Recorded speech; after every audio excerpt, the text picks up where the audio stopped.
je dois porter une petite rectification concernant l'intitulé là. Je suis détaché du CNRPH à l'Université de Bayreuth en Allemagne. Voilà. Les autres ne sont pas censés le savoir. Ce sont des questions administratives et je les connais comme telles. Et je dois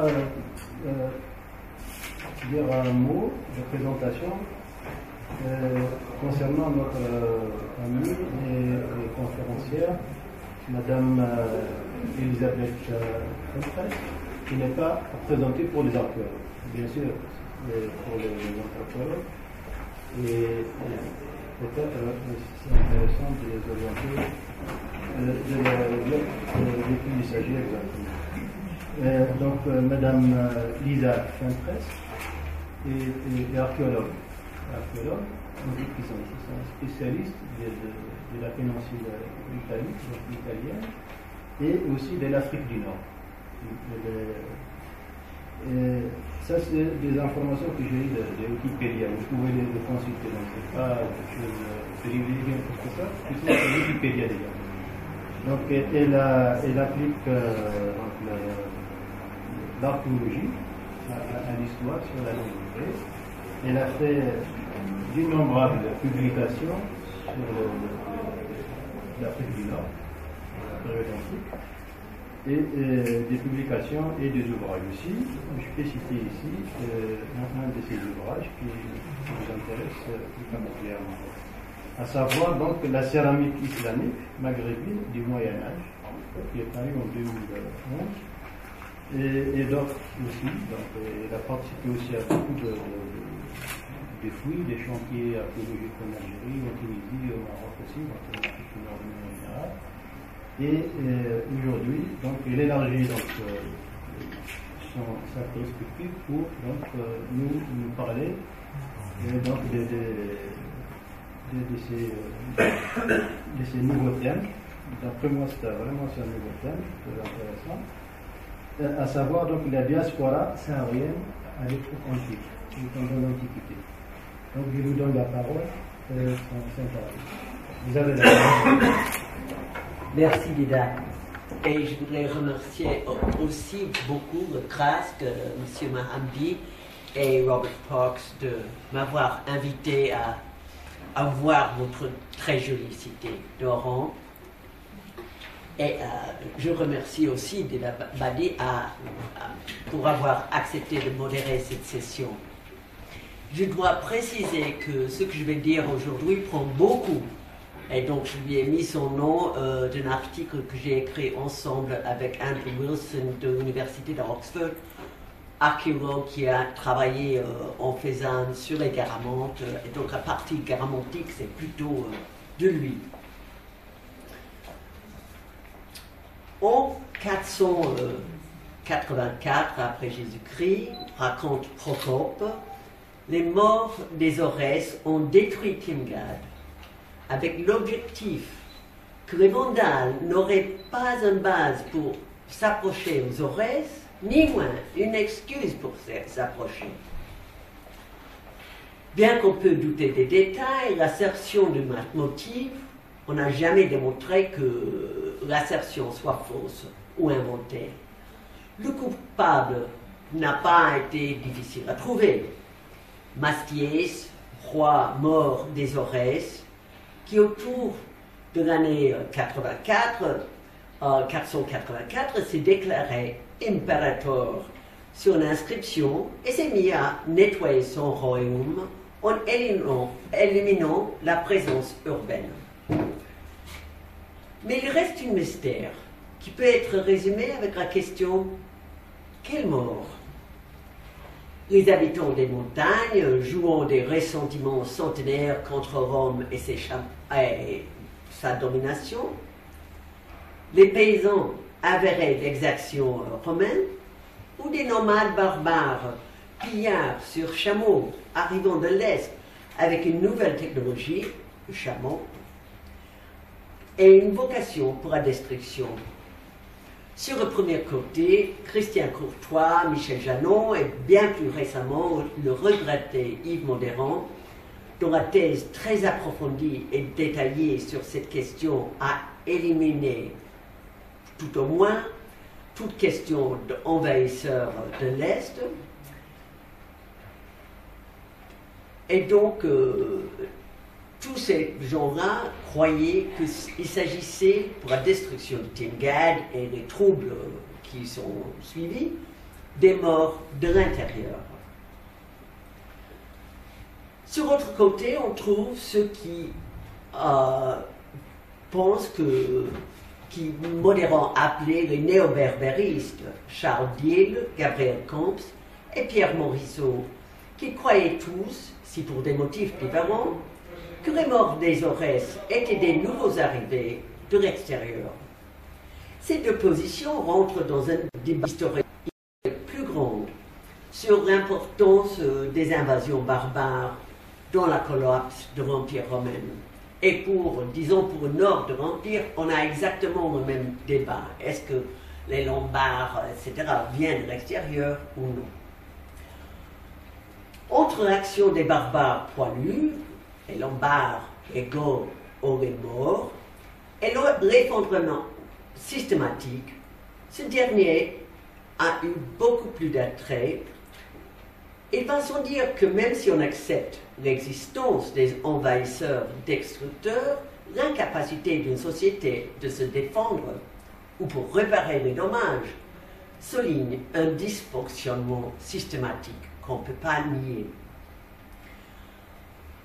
Mon titre indique clairement que je vais faire valoir une position qui met l'accent sur la migration, et pas du désert occidental de l'Égypte, comme voulaient les néo-berbéristes, mais du sud. Nous nous mettons donc fermement sur le côté révisionniste, et nous allons faire ça de deux façons. D'abord, en examinant les témoins archéologiques, certes limités, en particulier pour les tombeaux, puis sur une nouvelle source, la linguistique moderne, pour suggérer qu'il y a eu un changement significatif dans la culture à la fin de l'Antiquité, et que les nouveaux éléments étaient d'origine saharienne.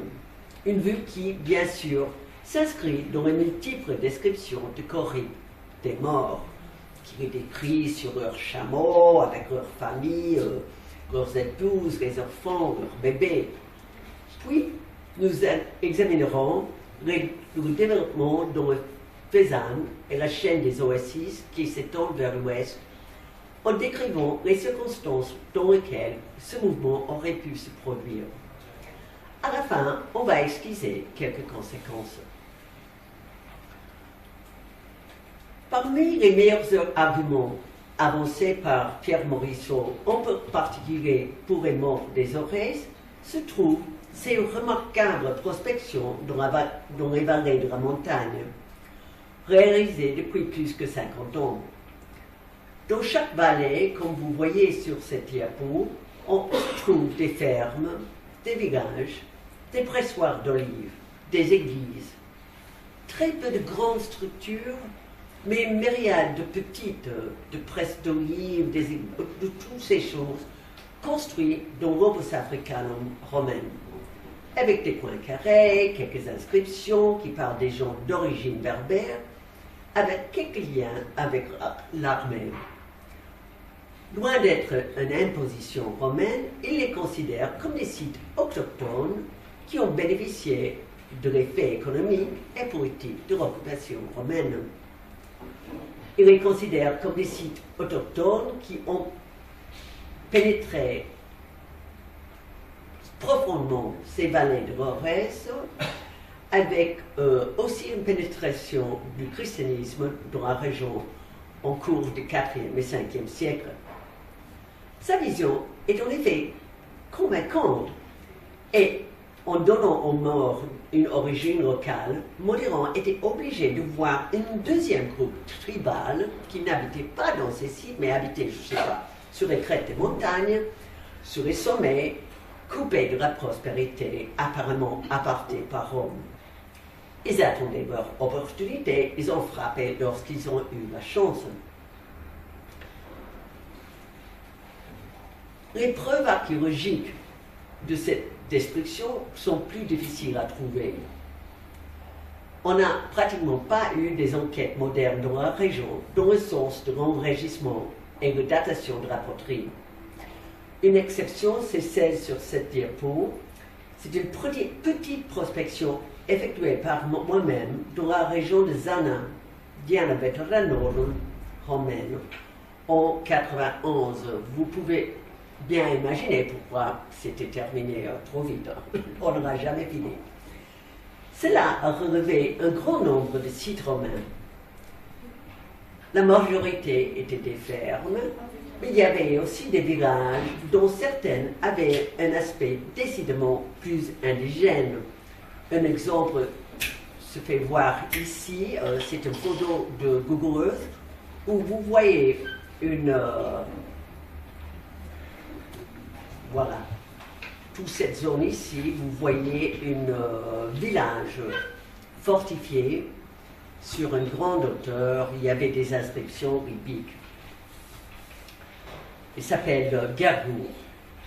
Mais alors que tous avaient une poterie datant du 5e siècle, seulement chez Diana Veterana Nord elle-même, où un fort byzantin a été construit, on trouve de la poterie du 6e siècle. Donc tous les autres, paraît-il, sont disparus. Plus à l'est, dans la région de Kasserine, en Tunisie, l'enquête de Bruce Hitchner montre un effondrement similaire de l'habitat au 5e siècle. Tandis que les tablettes Albertini, documents incroyables sur la propriété locale, région de Tébessa, la dernière de ces tablettes est datée de 496 et toute l'archive a été enterrée peu de temps après, probablement pour les protéger. Comme Tingad, la ville de Bachai, jusqu'au nord des Aurès, est décrite par Procope comme déserte, bien que ces systèmes d'irrigation restaient utilisés par les Maures pour se défendre contre les Byzantins. Plus loin encore à l'est, à Reptiminus et Surectum sur la côte tunisienne, des enclos fortifiés mal construits sont probablement identifiés comme des fortifications érigées à la hâte contre les attaques Maures dans la période vandale. Celui de Surectum semble être celui mentionné par Procope comme prédatant la reconquête byzantine d'Afrique du Nord. Il dit: le mur de cette ville avait été largement largué depuis longtemps, mais les habitants de l'endroit avaient fait une barrière de tous les côtés au moyen des murs de leur maison à cause des attaques des Maures, et ils ont gardé une sorte d'enceinte fortifiée. Un paysage donc de désolation sans nouveau site, à part quelques fondations militaires de l'État byzantin. On pourrait raisonnablement faire valoir les preuves archéologiques sont plus que généralement faibles. Il existe toutefois un autre ensemble de preuves qui peuvent être utilisées pour soutenir un véritable changement dans l'habitat de la région. Il s'agit des tombeaux. Dans un article qui a attiré peu d'attention, Morisot souligne qu'il existe de nombreuses tombes indigènes, entre guillemets, qui sont construites avec des matériaux des ruines romaines, et souvent directement sur ces ruines. Certains d'entre eux sont des tumulus simples, des tas de pierres rondes, incorporant ceux des bâtiments romains sur lesquels ils s'assoient. Vous voyez dans ce diapo un exemple de Ausum. C'est un fort romain de la race saharienne, et vous voyez clairement ces tumulus qui sont construits sur le fort avec ces matériaux. D'autres sont plus soigneusement construits. À nouveau, ils sont généralement circulaires avec un tambour et sont caractérisés par une petite niche comme leur façade est, comme celle que vous voyez sur ce diapo d'El Asnan, près de Messira, ou par des antennes étendues comme la ville romaine de Syra.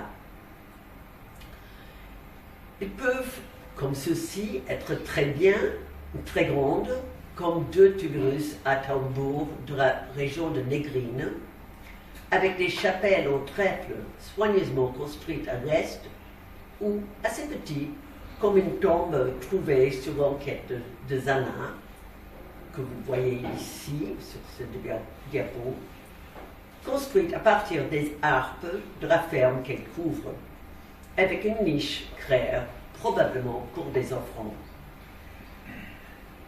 Ces tombes couvrent également une très large zone, vous voyez ici, de vastes tombeaux avec des chapelles très proches des exemples de Négrine se trouvent aussi dans la Tafilalt et à l'Ouedra, au Maroc, dont des tumulus de tambour se retrouvent à Jebel Torfa et Taouz, dans le Sahara occidental.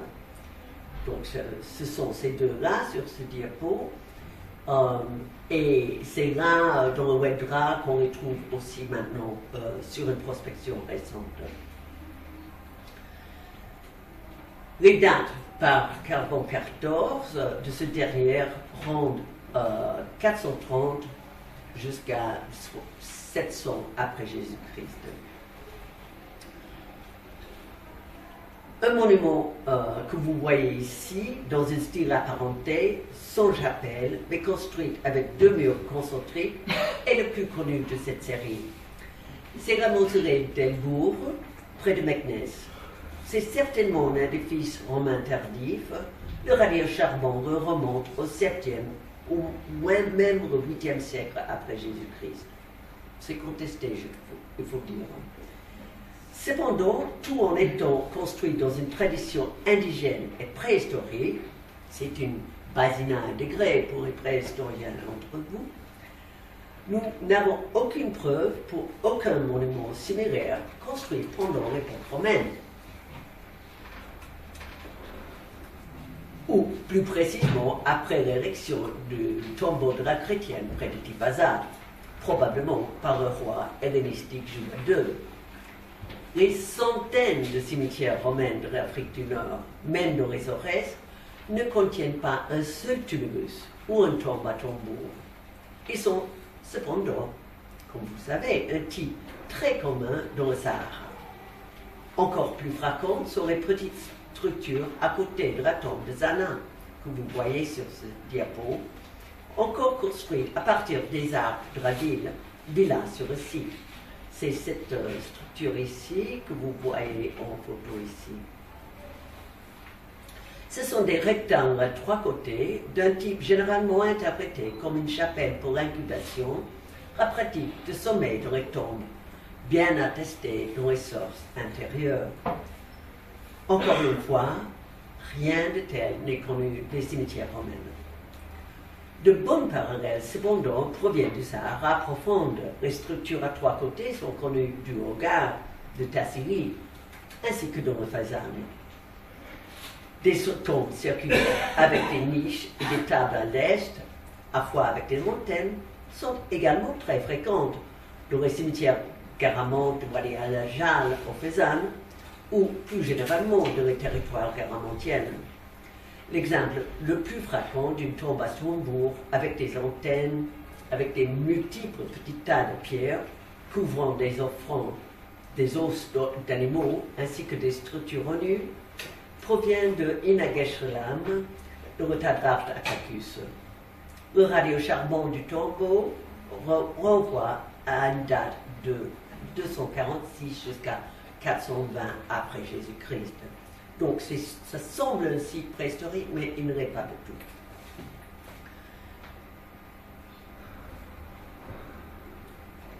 Vous voyez ici l'exemple le plus extrême des tombeaux de type saharien en Afrique du Nord.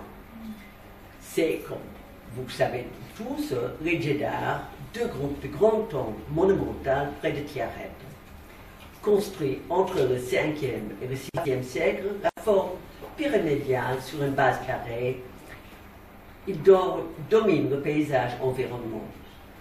bien qu'il présente une relation éloignée avec les tumulus contemporains tels que le Gour, en particulier dans la plateforme à l'extérieur que vous voyez ici en bas,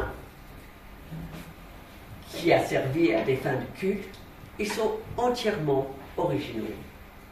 Les inscriptions, en grande partie illisibles et ornées de reliefs, ont été justement identifiées comme des tombes princiers d'une dynastie qui a dominé la Mauritanie, qui a utilisé des constructeurs locaux, mais qui étaient eux-mêmes issus d'une tradition culturelle différente. C'est évident où je veux en venir. Nous devons rechercher les origines du type au Sahara, où, en plus de la référence égyptienne évidente, on a aussi, par exemple, le cimetière royal de Garama, qui vient immédiatement à l'esprit. Là aussi, on trouve des pyramides. Les tombes carrées et les pyramides, à la fois en pierre et en briques, sont des types communs des tombes dans les cimetières garamantiques classiques et tardifs dans le Wadi al-Jal. Bien que, évidemment, ils sont sur une échelle beaucoup plus petite que les Jeddah. Vous voyez ici les reliefs qui décoraient le Jeddah A, où on voit un chameau et un être libique et une série de gens représentés en chasseurs. Ainsi, les tombes romaines tardives, à la fois dans l'ouest et dans la région de Lorraise, représentent une rupture radicale avec le passé immédiat et ne peuvent guère représenter une mémoire culturelle locale d'ici, parce qu'il s'agit de 500 ans depuis qu'on a construit des choses du genre. Ici, vous voyez leur distribution, qui est assez remarquable. Aucun tumulus tardif n'est connu dans le tel, mais il se trouve bien à l'intérieur de la zone prédésertique, au nord de Silla, c'est-à-dire, on est ici, au nord de Silla, on les trouve ici, au nord des Aurès, là c'est la tombe de Zana, et à travers tout cela, mais même ils arrivent jusqu'à Rorané et, pardon,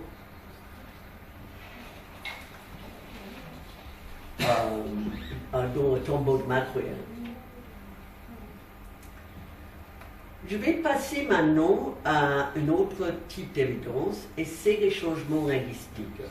Donc ça c'est tout à fait neuf, je ne suis pas un linguiste moi-même, donc il faut prendre avec un grain de sel. Il s'agit d'un chercheur américain. Ah, je n'ai pas corrigé, je ne suis pas anglaise, je suis américaine. Ça, je voudrais dire, mais je vais oublier. Donc, s'il n'y a pas de doute que les langues berbères ont été utilisées dans l'Afrique du Nord dans la période hellénistique et au début de l'époque romaine, comme le montre l'inscription de Douga et beaucoup d'autres, cela est beaucoup moins clair à la fin de la période romaine. La recueil des inscriptions libyques recense 1125 inscriptions de la Tunisie et de l'Algérie, dont aucune ne peut être datée plus tard que le IIIe siècle après Jésus-Christ. Les alphabets du Nord sont différents de ceux caractéristiques du Sahara, bien que toujours liés, c'est évident.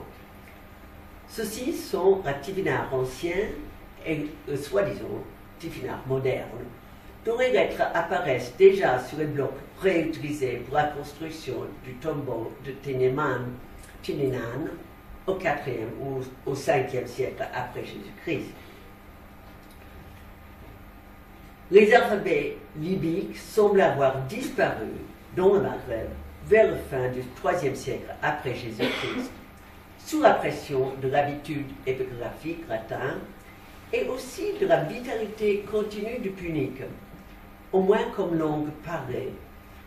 Bien qu'il soit peu probable que l'épigraphie reflète toute l'utilisation de la langue, il suggère fortement que l'utilisation des langues berbères a diminué en Afrique du Nord dans la période romaine face au latin, donc punique, langue parlée par des groupes plus puissants économiquement et politiquement. Cette conclusion est renforcée par les références de les auteurs latins à l'utilisation du punique, même dans l'Antiquité tardive, et leur organisation de parleurs berbères seulement dans le sud. Comme il a commenté Claude Lébret et d'autres, l'absence de traces de la langue berbère en Saint-Augustin est frappant. Il les mentionne une seule fois quand il déclare que, je cite, nous connaissons de nombreuses nations de barbares en Afrique et non qu'une seule langue. À la campagne, on parlait punique. Et Augustin était préoccupé de trouver assez de prêtres qui pouvaient communiquer dans cette langue. C'était vrai de la côte autour de Hippone en Abba, mais aussi au sud de Sirte à Constantine et en Tripolitaine, où de nombreuses inscriptions néopuniques sont enregistrées. Et où on trouve aussi des inscriptions latino-puniques qui attestent l'utilisation continue de la langue de nos prédécesseurs dans le IVe siècle après Jésus-Christ. La partie sud de la région de Hippone coïncide, et c'est très étrange, avec la plus grande concentration d'inscriptions en libyque. Mais donc on voit une pression de la langue punique sur le libyque dans le Tard Empire.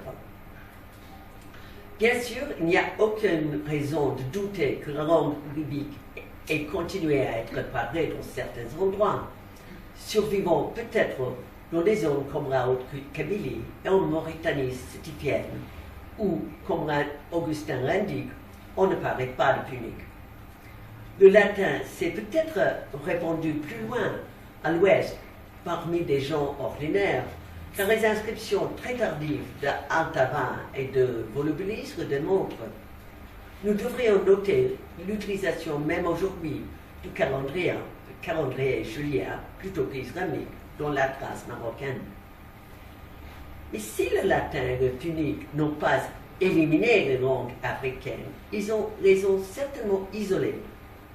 On peut imaginer des poches de locuteurs berbères sans contact l'un avec les autres. En effet, les langues qu'ils ont parlées étaient probablement déjà incompréhensibles entre elles. Il est difficile d'imaginer qu'il y ait eu beaucoup d'homogénéité entre le Rif et la Tunisie, même dans une période intérieure, puisque les langues berbères avaient été parlées dans ces régions depuis au moins 2 millénaires. Donc, j'arrive aux travaux de Christophe Erret de UCLA et Andrew Kitchener de l'Université d'Iowa et leurs équipes, qui ont travaillé sur la chronologie des langues sémitiques et afro-asiatiques pour estimer les divergences entre les lignées linguistiques de l'afro-asiatique. Sur ce diapo, vous voyez le sommaire de leurs idées. Le fondement de cette technique est le nombre empirique des quantités de mots apparentés, partagés, conservés dans les différentes langues. Donc, par exemple, si on prend, eux, ils prennent 100 mots pour des choses très ordinaires comme le pain, le blé, le travail, la femme, et ils voient le pourcentage qui sont identiques. Plus qu'ils divergent, plus loin était la divergence entre les langues. Et c'est cela la base pour ce diagramme. Alors, il se base pour la chronologie du fait qu'on connaît très très bien l'histoire des langues sémitiques, parce qu'on a beaucoup d'évidences épigraphiques. Donc, pour les langues sémitiques, on peut dater les inscriptions dans une langue donnée, et donc on sait combien de temps s'est passé entre la divergence des langues. De même avec les langues indo-européennes. Alors, c'est ça la base théorique sur laquelle ils travaillent. Et c'est ça qui est accepté, mais avec un grain de sel pour les datations absolues. Ce que vous voyez ici, donc, c'est ce diagramme pour... J'imagine bien que vous ne pouvez pas lire cette ligne en bas, mais je vais indiquer.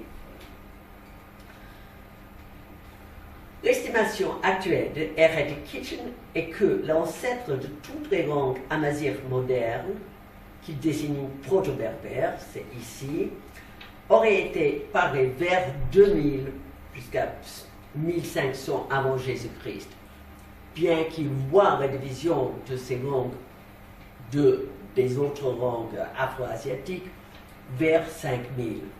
Donc, il propose qu'ils ont des origines dans l'eau Nil, haut Égypte, et que les langues berbères se divisent à ce moment. On ne trouve pas de traces de cela avant 2000.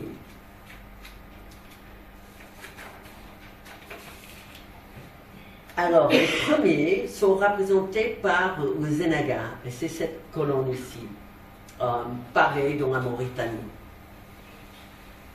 Et donc, c'est une langue qui s'est diffusée à travers l'Afrique au moins 2000 avant Jésus-Christ.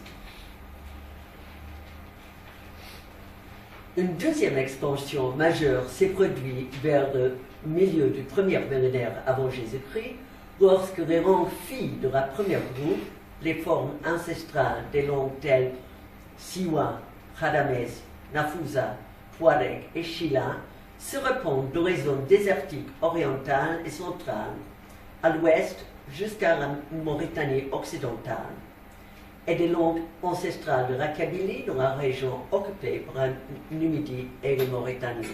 Donc c'est cette colonne ici serait Kabyle, et tous les autres, une autre branche. Donc la Kabylie s'est divergé à ce moment-là. Mais ça ne veut pas dire que c'était limité à la Kabylie. C'était probablement la langue parlée dans la Numidie et les Mauritanie entières. Mais ce qui nous intéresse ici sont les groupes indiqués en gris qui comprend les langues de Mzab, Ouadra, les Oasis occidentales, avec celles des Aurès, Chaya, de l'ouest de l'Algérie et de rives marocaines. Encore unies en 300-400 après Jésus-Christ, ces langues ne se divisent que plus tardivement. Les distances linguistiques entre eux se ressemblent à celles entre les langues descendantes du latin, comme l'italien et l'espagnol, qui, voyons, se sont divisés vers le même moment. Il s'agit d'un résultat tout à fait inattendu et suggère que toutes les langues berbères, maintenant parlées dans le Maghreb occidental, à l'exception de Shilha dans l'extrême sud-ouest et de Kabyle, dérivent d'une langue parentale unique qui a pu introduire une nouvelle version unifiée de la langue, en éliminant effectivement les traces restantes des langues parlées dans le temps de Massinissa partout, sauf dans la Kabylie. Pour être si efficaces, ils auraient dû être la langue du gouvernement et du commerce. Ça semble suggérer que Gabriel Camps avait raison, et les royaumes successeurs berbères de l'Occident, les créateurs du Jeddah, étaient beaucoup plus puissants et plus vastes que Courtois ou Modérant l'avaient cru. Si leur origine était en effet dans le Sahara, c'était cette nouvelle version de la langue qui prévoirait sur les territoires conquis au Ve siècle. Touareg est un parent proche de cette groupe et semble s'être séparé dans la période d'expansion précédente en tant que langue sœur dans le langage du dessert qui se déplace vers le nord. Il est immédiatement évident que la division de cette groupe de langues se compare très précisément à celle des tombeaux du Sahara dans l'hôtel qu'on avait vu. Il est significatif que soit la nouvelle langue que les tombes sont absents dans la Kabylie, où la langue parlée aujourd'hui semble descendre de celle parlée d'une période beaucoup plus ancienne. Les inscriptions de l'alphabet libyque ont également été réintroduites plus au nord à cette époque. Une inscription importante est trouvée gravée dans le plâtre dans les tumulus de Négri, alors qu'il y a un autre sur cette tombe du Jebel Tov où on a des images soi-disant chrétiennes que vous voyez sur ce diapo.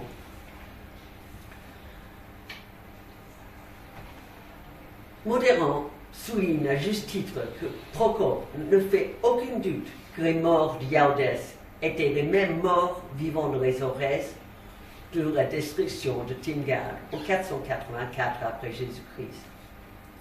Si nous postulons qu'ils étaient des immigrants du Sahara, ils auraient dû arriver aux Aurès à une date antérieure, soit de l'Atlas saharienne au sud-ouest, soit jusqu'à la ligne des Oasis qui s'étendent de Tamanrasset à Ouadra et à Toulouse. Mais les grands nombres qu'ils semblent représenter, et si on veut croire qu'ils ont parlé essentiellement le même langue que les groupes qui ont déménagé de la Mauritanie et construit le Jeddah, ne devraient pas avoir apparu le long de la frontière romaine, le limite Metz, avant la conquête des Vandales, ou en effet, beaucoup après cela, comme ils sont spécifiquement mentionnés comme ayant eu une alliance avec les Vandales. C'est la lettre bien connue de saint Augustin à Boniface, comte d'Afrique, écrit en 427 après Jésus-Christ, qui nous donne le clé de l'argument. Il commence en se rappelant comment, quelques années auparavant, il avait visité Boniface, qui était alors le chef du limès de la frontière romaine, dans le Hodna. Boniface était en deuil pour sa femme. Augustin s'est mis à le persuader de ne pas renoncer à la vie publique en raison de l'importance de protéger l'Église contre les incursions des barbares.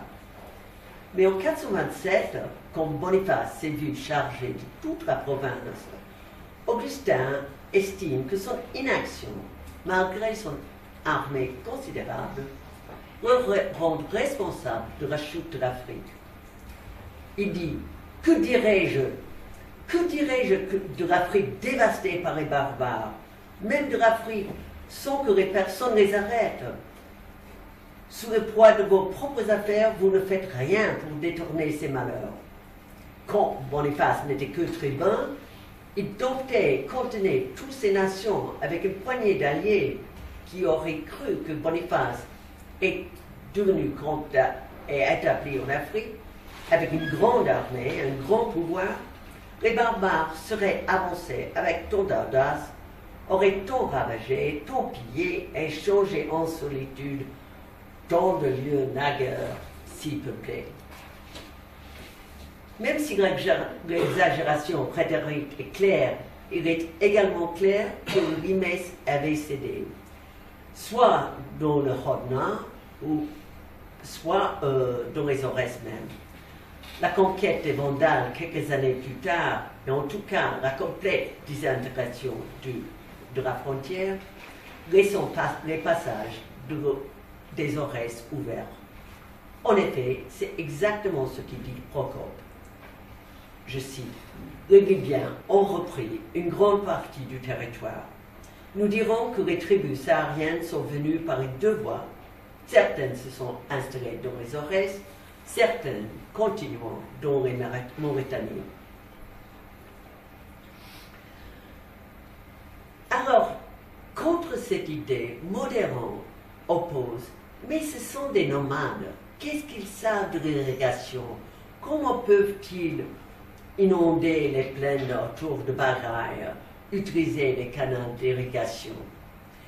Alors, je vais brièvement résumer la dernière partie, parce que c'est tard de cette conférence, avec un aperçu sur les Garamantes. Pas pour donner qu'il s'agit des Garamantes qui arrivent, mais pour donner un exemple du niveau de la culture des soi-disant nomades du désert. Comme vous savez, les Garamantes étaient basés dans le Fezzan. De cela, il n'y a pas de doute. Et là, surtout dans cette zone de Wadi El Rajal, Et aussi en bas, on a eu deux énormes projets, malheureusement arrêtés en 2011. Celle de Mario Nugarani au sud et celle de David Mattery dans la zone de Garama.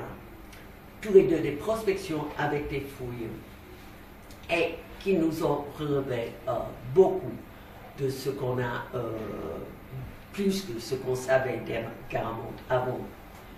Donc, sur cette diapo, on voit la zone intéressée. C'est une zone sèche, mais avec beaucoup de ressources d'eau souterraine qui étaient exploitées. Je vois que vous avez un projet sur cela. Il faut signaler un très joli article de Andrew Wilson sur l'origine en Afrique du Nord des Fogarats. C'est comme ça qu'il se présente les Fogarats au Fezzan, très très visibles. Et le projet de Mattingly a mis sur ils ont pu localiser outre 500 de ces Fogarats. Donc là, sur ce diapo, vous voyez comment ça fonctionne. Ça tape des sources, comme vous savez, souterraines et les porte vers des oasis. L'origine de la technique est assez connue comme dans l'Iran, où ça fonctionne encore aujourd'hui. Les prospections ont également relevé des villages fortifiés très consistants avec, ça semble des forts romains dans la zone de Murzuk, où, point de vue géologique, les Fogarats ne fonctionnent pas, mais on avait des puits en Chadouf. Là, les datations sont 4e, 5e siècle. Donc, c'était une région beaucoup plus peuplée qu'il n'aurait jusqu'aux années 50, quand on a commencé à avoir des puits motorisés. On a repeuplé ces régions, mais pas à ce point. Donc, à Garama même, c'était la capitale de Garamonte. On a une vraie ville avec des sanctuaires, des thermes, des mausolées construits à la romaine. Et surtout, on avait un commerce externe énorme. On trouve plus que 100 000 amphores romaines. On trouve une quantité immense de poteries romaines, de verre, surtout égyptienne, et l'archéologie vraiment a donné un aperçu sur ces contacts avec la Méditerranée très important.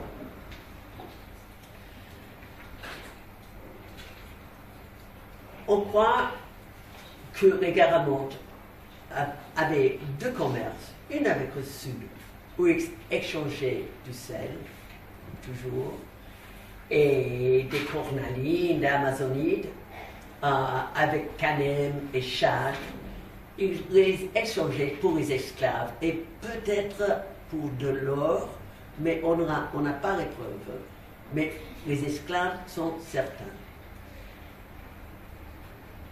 Le deuxième commerce se faisait évidemment avec la Méditerranée, où ils échangeaient des esclaves contre surtout le vin, mais aussi la poterie, l'huile d'olive, poisson salé. L'ampleur de la quantité des importations romaines ainsi que la demande des esclaves de monde romaine suggère que la traite des esclaves entre les Garamontes et le monde romain pourrait au moins égaler, si ne pas dépasser l'échelle des traites des esclaves transsahariennes médiévales. Au début de l'époque moderne, de 5 000 à 10 000 esclaves par an arrivaient du sud du Sahara vers les côtes de la Méditerranée.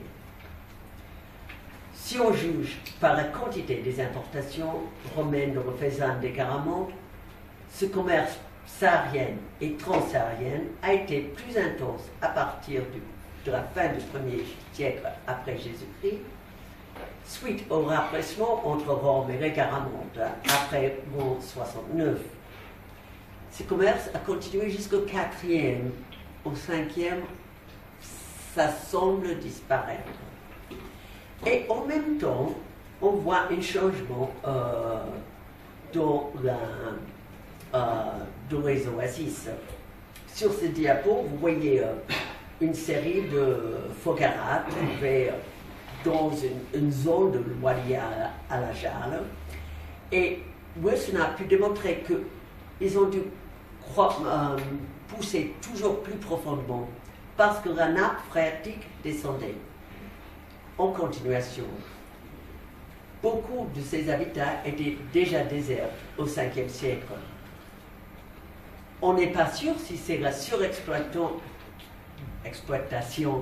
de la nappe ou si la nappe descendait pour ses propres motifs. Mais en tous les cas, pour le Moyen-Âge, on ne voit que cette histoire ici, où on a quelques puits et quelques petits habitats. Donc, le Fezzan semble être déjà en crise dans le IVe siècle. Les effets régionaux plus larges de ce processus peuvent être facilement imaginés. La population qui pourrait être soutenue dans le Fezzan doit avoir considérablement diminué et clairement le commerce saharien à longue distance a également souffert. Est-ce que la population de la région de Murzuk et ceux qui ne pouvaient plus être soutenus dans le Wadi al-Ajal étaient-ils simplement assis là-bas pour mourir de faim, de soif? Étant donné l'importance du sujet et la nouveauté des données, je demande de l'indulgence à la salle pour ce que je voulais à l'école. Je continue. Bref. Parce que c'est très important. Je ne crois pas. Je crois que les Garamontes ont eu des effets sur la Tripolitaine, pas sur cette région que j'indique ici. Je crois que des processus semblables, et on a les Fogaras de Tamintit, etc., qui en parlent, qu'il y avait d'autres groupes puissants comme les Garamontes dans le sud-ouest algérien, dans la Thrace saharienne par exemple, qui est l'auteur de ces invasions dans la zone du Tel et du nord-ouest. Je termine avec, c'est vraiment trop long,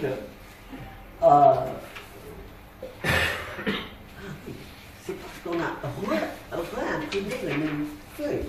Je disais, mais qu'est-ce qu'il y a de tout ça? Trouve ma conclusion.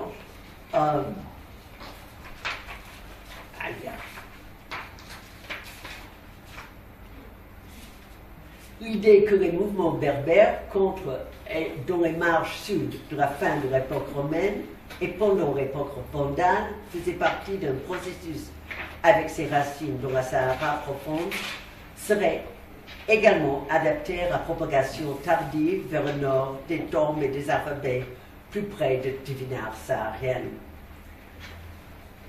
Ce qui a besoin de changer, peut-être, c'est notre conception des barbares. Le fait qu'ils venaient de plus loin n'implique pas qu'ils manquaient de grandes compétences techniques et organisatrices. Leur création de tombeaux de type saharienne souligne la nature très consciente de cette occupation du Tel. Le tombeau de Siga avec ses antennes, ou les enceintes de culte funéraire à Girza, beaucoup plus petites, reflètent non seulement les cimetières sahariennes contemporaines, comme cela de Inagrashrem, mais aussi des tombes d'antennes sensiblement plus antiques de la pastorale tardive. Encore aujourd'hui, caractéristique majeure du paysage saharien.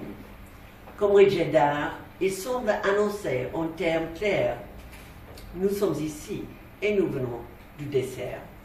Les envahisseurs créant des monuments à leur passé. Merci.